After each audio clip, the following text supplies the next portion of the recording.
Hello everyone, मैं हूँ आपकी टीचर हरजीत कौर और हम कर रहे थे chapter number 2 methods of psychology. आज जो अप्रोच हम देखने वाले हैं वो है बिहेवियरिस्ट अप्रोच। बिहेवियरिस्ट अप्रोच के जो फादर हैं वे जॉन बी वॉटसन माने जाते हैं। इन्होंने ये अप्रोच 1913 में दी थी। Behaviorism approach focus on the idea that all behavior are learned through interaction with environment। जैसे कि इस बात से क्लियर है कि जो बिहेवियरिज्म अप्रोच है वो फोकस करती है इस आइडिया पर कि जो जितने भी बिहेवियर होते हैं जो हम सीखते हैं वो इंटरैक्ट होते हैं हमारे एनवायरनमेंट से। सो सिंपली जो हमारा एनवायरनमेंट है वो हमारे बिहेवियर को बहुत ज़्यादा इन्फ्लुएंस करता है। Inherited factors have very little influence on behaviour. जो भी इनहेरिटेड फैक्टर होते हैं जो हमारे पेरेंट्स से हमको मिलते हैं जन्म के टाइम, वो बहुत कम इन्फ्लुएंस डालते हैं हमारे बिहेवियर के ऊपर। लेकिन जो हमारा एनवायरनमेंट होता है वो सबसे ज़्यादा इन्फ्लुएंस करता है हमारे बिहेवियर को। बिहेवियरिज्म स्टार्ट कैसे हुआ था? बिहेवियरिज्म एक्चुअली में एक रिएक्शन था अगेंस्ट इंट्रोस्पेक्शन साइकोलॉजी के 19th सेंचुरी में। जो जे बी वॉटसन और बी एफ स्किनर थे उन्होंने इंट्रोस्पेक्शन मेथड को रिजेक्ट कर दिया था, ये कहते हुए कि जो इंट्रोस्पेक्शन मेथड है वो बहुत ही ज़्यादा सब्जेक्टिव है। अगर जो कोई भी इंडिविजुअल होता है अगर उसके ऊपर स्टडी की जाए या उसको समझा जाए तो इंट्रोस्पेक्शन मेथड सब्जेक्टिव चीज़ों पर ज़्यादा ध्यान देता है बजाय ऑब्जेक्टिव की जो दिखाई देती हैं, जो ओवर्ट है। और इंट्रोस्पेक्शन कोवर्ट पर ज़्यादा ध्यान देता है। तो इंट्रोस्पेक्शन के अगेंस्ट जो मेथड या अप्रोच खड़ी हुई थी वो बिहेवियरिज्म था। इसको समझाते हुए वॉटसन और स्किनर ने कहा कि अगर हमें एक ग्रुप दे दिया जाए बच्चों का, छोटे बच्चों का, तो उनका बिहेवियर या उनका एनवायरनमेंट चेंज करके उन बच्चों में चेंजेस लाए जा सकते हैं, उनके बिहेवियर में चेंजेस लाए जा सकते हैं। क्योंकि उनका मानना था कि जो हमारा एनवायरनमेंट है वो इन्फ्लुएंस करता है हमारे बिहेवियर को। इसके अलावा उन्होंने ये भी कहा कि इसमें पेरेंट्स से आए हुए जेनेटिक्स का कोई रोल नहीं होता, अगर होता भी है तो वो ज़्यादा नहीं होता है। बजाय जेनेटिक्स के हमारे एनवायरनमेंट का रोल ज़्यादा रहता है। पावलर के एक एक्सपेरिमेंट ने इसको और ज़्यादा क्लियर कर दिया। एक्सपेरिमेंट कुछ इस तरीके से था कि उन्होंने ये एक्सपेरिमेंट्स डॉग्स के ऊपर किया था। इस एक्सपेरिमेंट में डॉग्स को खाना देने से पहले एक बेल रिंग किया जाता था और हर टाइम जब भी उनको खाना देना होता था एक बेल रिंग किया जाता था, फिर उनको खाना दिया जाता था। लेकिन काफ़ी टाइम के बाद जब ये प्रोसेस रिपीट किया गया तो एक दिन खाना बिना दिए, मतलब खाना उनको दिया नहीं गया और बेल रिंग की गई। तो ये नोटिस किया गया कि उन डॉग्स में साल्वेशन होने लगा, साल्वेटेड हो गए वो, लाइक उनको स्लाइवा आने लगा।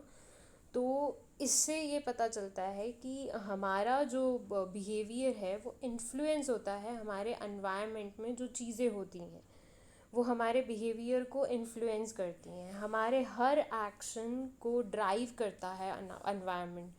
हम जो भी एक्शंस लेते हैं, जो भी रिएक्शंस करते हैं, किसी भी चीज़ पर रिस्पॉन्ड करते हैं, वो ड्राइव होते हैं हमारे एनवायरनमेंट के थ्रू। अब बिहेवियरिज्म थ्योरी में ये भी समझाया गया है कि किसी भी बिहेवियर को कैसे चेंज किया जा सकता है। अगर पॉजिटिव री दिए जाएं तो हम किसी भी बिहेवियर को चेंज कर सकते हैं। इसको समझने के लिए हम एग्ज़ाम्पल लेते हैं कि एक बच्चों का ग्रुप है।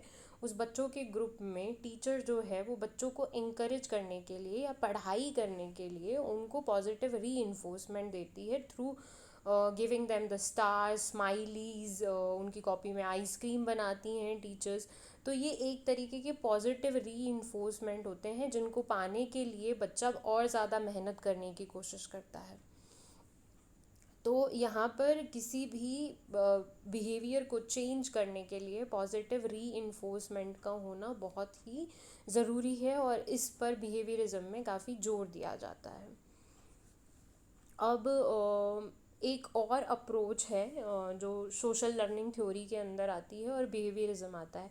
ये दोनों लगभग सेम ही है, लेकिन जो सोशल लर्निंग है वो ओवर्ट के साथ साथ कोवर्ट बिहेवियर पर भी जोर देता है, और बिहेवियरिज्म सिर्फ ओवर्ट पर ज़्यादा जोर देता है। अब देखते हैं कि इस टॉपिक में क्या दिया गया है। जो मैंने समझाया है, जब मैं इसको पढ़ूंगी तो वो ज़्यादा समझ में आ जाएगा। तो जब मैं पढ़ूँ, keep your book near you, अपने आसपास अपनी बुक को ज़रूर रखें, और जब मैं पढ़ती हूँ तो उस पर ध्यान ज़रूर दें। The unit of analysis for this approach is explicit, objective, and overt behavior and its relationship with environmental stimulation.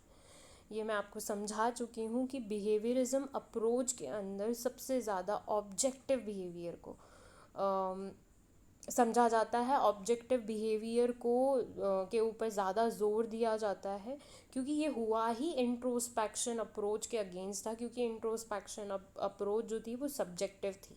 ये ओवर्ट बिहेवियर पर ज़्यादा जोर देता है। ओवर्ट यानी जो दिखाई देता है, जो बिहेवियर हम कर रहे हैं, जो सामने से दिखाई देता है, जो रिएक्शन किसी भी इवेंट के होने पर हम किस तरीके से रिएक्ट या रिस्पॉन्ड करते हैं, जो दिखाई दे रहा है हमको, उस पर ज़्यादा जोर दिया जाता है।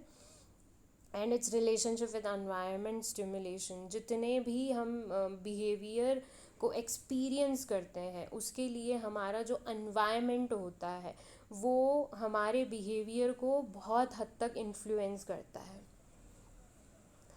The father of behaviorism, J.B. Watson, emphasis on objective analysis of behavior. जो फादर थे J.B. वॉटसन, वो बहुत ज़्यादा ज़ोर देते थे objective analysis of behaviour. Objective यानी जो दिखाई देता है, जो ओवर्ट है, जिसको हम टूल्स के द्वारा समझ सकते हैं, लाइक क्वेश्चन करके उनको, चाहे इंटरव्यू करके उनको समझा जा सकता है। इसमें बॉडी लैंग्वेज पर बहुत ज़्यादा ध्यान दिया जाता है। तो सारा जो भी ओवर्ट बिहेवियर में आता है वो सब कुछ देखा जाता है इसके अंदर।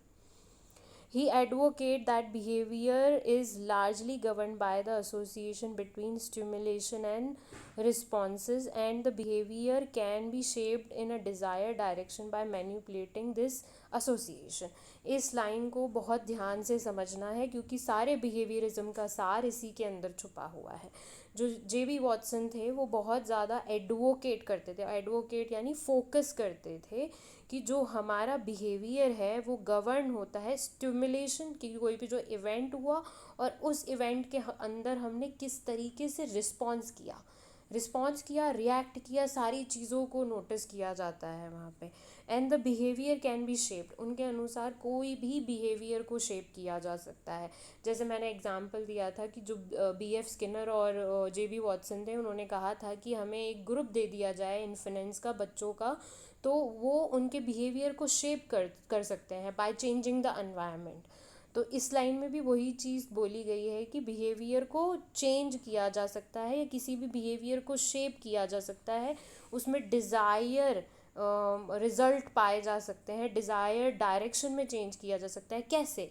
मैन्युपुलेट करके। और कैसे मैन्युपुलेट किया जा सकता है? पॉजिटिव रीइंफोर्समेंट के थ्रू उसको मैन्युपुलेट किया जा सकता है। पॉजिटिव रीइंफोर्समेंट का एग्जांपल मैंने आपको दिया ही था कि जो टीचर होती है क्लासरूम के अंदर बच्चों को अच्छा काम करने पर पॉजिटिव रीइंफोर्समेंट देती है, उनको स्टार देती है, आइसक्रीम बना के देती है, फ्लावर्स बना के देती है, हाथ में स्माइली बनाती है, या उनको चॉकलेट्स देती है। तो ये एक तरीके का पॉजिटिव रीइंफोर्समेंट, या हम इसको रिवॉर्ड सिस्टम बोल सकते हैं। सेम थिंग हम डॉग पावलर वाले एग्जाम्पल में भी समझ सकते हैं कि डॉग्स को खाना देने से पहले जब बेल रिंग किया जाता था, उनके एनवायरनमेंट में एक बेल को इंक्लूड किया गया। तो खाना और बेल दोनों एक दूसरे से कनेक्ट हो गए, और जब उनको बिना खाना दिए बेल को रिंग किया तो साल्वेशन होने लगा, उनको सलाइवा आने लगा। तो इससे साबित होता है कि हमारा जो आसपास का जितना भी एनवायरनमेंट है वो हमारे बिहेवियर को इन्फ्लुएंस करता ही करता है। तो आपका बिहेवियर अप्रोच यहीं पर ख़त्म होता है। होप ये आपको समझ में आ गया होगा। अगर आपको कोई इशू या प्रॉब्लम है, आप नीचे कमेंट करके मुझे बता सकते हैं कि आपको क्या इशू है, क्या प्रॉब्लम है। उससे रिलेटेड मैं वीडियो बना के यहाँ पे अपलोड कर दूँगी. टिल देन जो नेक्स्ट अप्रोच है कॉग्निटिव अप्रोच, उसके लिए आपको थोड़ा वेट करना पड़ेगा. Till then bye, take care, keep smiling, keep learning and keep loving your self.